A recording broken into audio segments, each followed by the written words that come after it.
Now, Lyles is the American sprinter who won gold in the very close 100-meter dash. He later won bronze in the 200-meter dash, an event where he was favored. However, it was revealed that Lyles ran the event with COVID after testing positive a few days earlier. Now, Lyles is no stranger to controversy, just in case y'all didn't know. You may recall he made headlines last year for calling out the NBA for using the term world champion for teams that win the finals. Here's what he had to say back then. You know, the thing that hurts me the most is that I have to watch the NBA finals and they have world champion on their head. World champion of what? The United States? Don't get me wrong. I love the U.S. at times, but that ain't the world.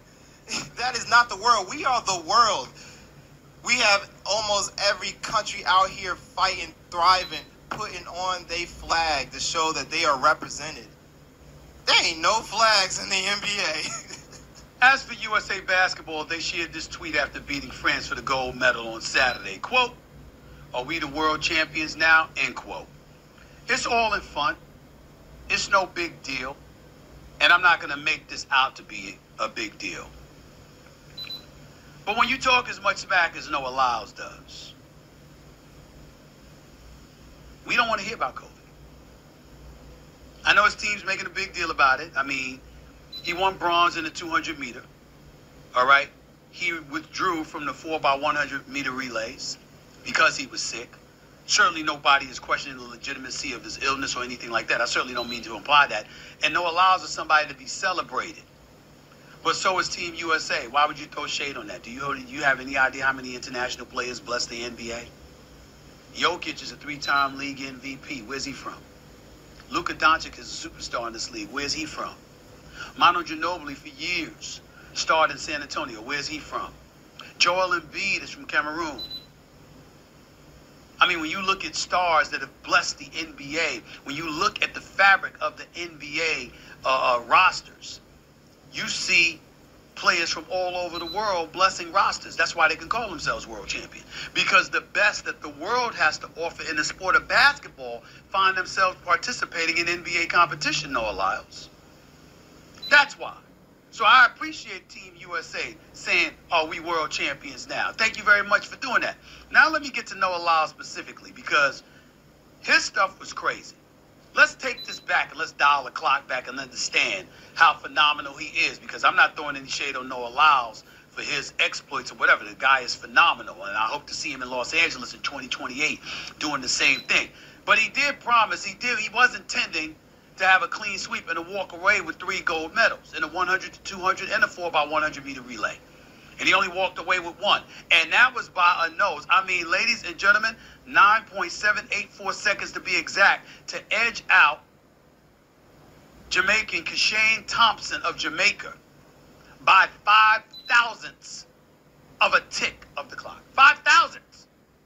That's how close it was. He couldn't even celebrate for the first 30 seconds because they had to go back to the videotape and see, had he not stretched his chest out and his nose out forward at the very last second, he'd have lost. That's how close it was. But it was still a spectacular race, and he still did his thing, and I was cheering him on. It was absolutely fantastic. But let's understand that. Closest 1-2 finish in a 100 meter race since at least Moscow in 1980, or maybe even further. Just looking at my notes back then, Alan Wells narrowly beat Silvio Leonard in an era when the electronic timers didn't even go down into the thousandths of a second. Now, Lyles became the first American to win a marquee event on the Olympic track since Justin Gatlin did it in 2004. Major props and credit to him for that. The 9.784 mark also marks a personal best for Lyles, who's been promising to add his own brand of excitement to track and certainly delivered this time around. We can't deny him for that, okay? Now, again, he wasn't lying. Had a 102-degree fever. That's what he had. And he still got a bronze medal in a 200-meter relay, a 200-meter race. We got to give credit where credit is due. He was in no condition to participate in the 4x100-meter race. We get that. And so this is what it is. And you just look at it, Botswana's Letziel Tavogo and American teammate Kenneth Bednarik both edged him out. That's how he ended up with bronze. Want to give props where props is due to Noah Lyes. One of the best in the world, no doubt. Represented us admirably so, deserves all of his props. And by the way, he wasn't the only one. At least 40 athletes, according to reports, including Team USA sprinter Noah Lyes, of course, tested positive for COVID-19 and other respiratory diseases at the 2024 Paris Olympics. So we get what he was going through. And he did it and major props to him. Having said all of that, what you talking shit about USA basketball for to begin with? Why are you doing that? Why are you not paying attention to the fact that there's numerous athletes from across the world that are on the NBA level? Giannis Antetokounmpo represents Greece. How did they do?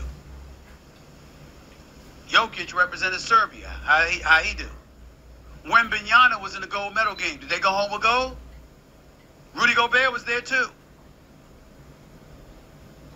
Shai Gilgeous-Alexander, Jamal Murray and those boys was representing Team Canada. How did they do? I mean, everywhere you turn, there were NBA players participating in France for the Olympics. How'd they do?